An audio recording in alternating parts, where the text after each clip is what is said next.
आमच्या पक्षाच्या श्रेष्ठींना मुख्यमंत्री महोदयांना धन्यवाद देईन की राजाभाऊ सारख्या माझ्या एका सहकार्याला त्यांनी संधी दिलेली आहे। त्यासोबत आणखीन काय माझे सहकारी इच्छुक होते त्यांनाही भविष्यामध्ये पार्टी म्हणून आम्ही योग्य ठिकाणी संधी आम्ही देऊ आणि या ठिकाणी सगळ्यांना सोबत घेऊन महायुतीचे उमेदवार म्हणून आदरणीय राजाभाऊंचं निवड झालेली आहे आणि महायुती म्हणून आम्ही निवडणूक खूप मोठ्या फरकाने आम्ही जिंकू।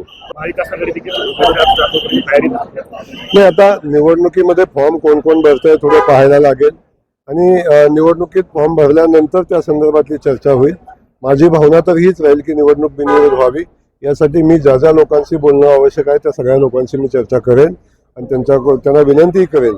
शेवटी लोकशाहीने त्यांना अधिकार दिलेला आहे, ते निवडणूक लढवण्याचा ते लढवू शकतात। म्हणजे शेवटी लोकशाहीमध्ये हेल्दी रिलेशन असणं महत्त्वाचं आहे आणि आता निवडणुकीमध्ये लढून काय फार साध्य होणार आहे अशातली परिस्थिती नसताना एक सोलापूर जिल्ह्याने नवा आदर्श घालून द्यावा अशा पद्धतीची माझी भूमिका आहे। म्हणून मी सगळ्या विरोधकांशी बोलेन, सगळ्या सहकाऱ्यांशी बोलेन आणि प्रयत्न करेन।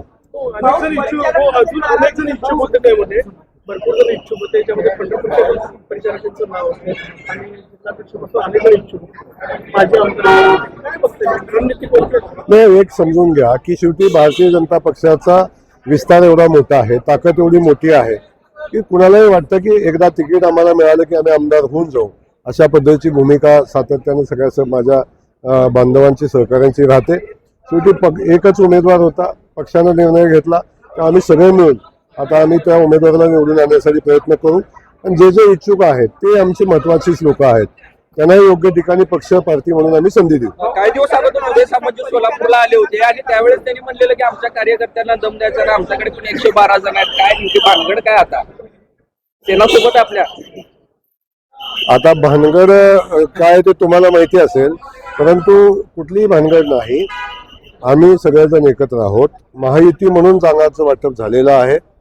इतर जरी बघितलं आपण सोलापूरमध्ये त्यांचे काही मतदार आहेत, तसेच त्यांना तिकीट मिळालं तिथं आमचे इथं मतदार आहेत, त्यामुळे सगळ्यांनी समन्वयानेच काम करणं अपेक्षित आहे आणि मला वाटते समन्वयाने आम्ही एकत्र काम करू आणि महायुतीच्या 100% जागा निवडून येतील। लाडकी बहीण योजनेचा 80 लाख महिलांची नावं जे ते अपात्र ठरलेली आहेत, लाडक्या बहिणी काँग्रेसने उमेदवारी अर्ज दिलेला आहे। मला एखादा फोन आला होता की सूचकाला 2 नावं कमी पडतायत, मिळतील का? मी सांगितलं करून टाका, काय अडचण नाही।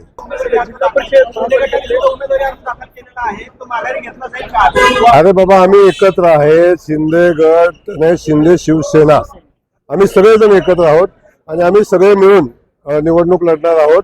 त्यामुळे कुणी फॉर्म भरला असला तरी समन्वयाने बसून आम्ही मार्ग काढू आणि भारतीय जनता पक्षाचा उमेदवार इथून आम्ही सगळे मिळून ताकदीने निवडून आणू। स्थानिक स्वराज्य संस्थेच्या वेळेस अनेक राजकीय नेते आपल्या पक्षात आले आहेत, काय शब्द कोणाला दिला होता का?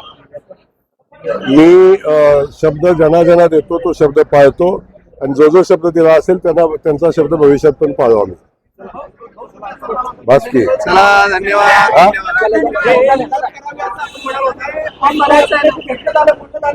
तुम्ही उशिरा आलेला आहे। बिनविरोध निवडणुकीवर मी चर्चा केलेली आहे। मी एवढंच सांगितलेलं आहे की आता जेव्हा आम्ही माहिती म्हणून या जिल्ह्यामध्ये आहो, एकत्र राहिलो, समोर खूप कमी मतं राहतात, निवडणूक लढणे फक्त औपचारिकता आहे। माझी विनंती विरोधकांना राहील, वेळ पडली तर मी कुणाशीही बोलेन आणि यांना विनंती करेन की आपण सगळे मिळून एकत्र जाऊया आणि निवडणूक बिनविरोध करून सोलापूर जिल्ह्यामध्ये एक नवीन इतिहास घडवूया।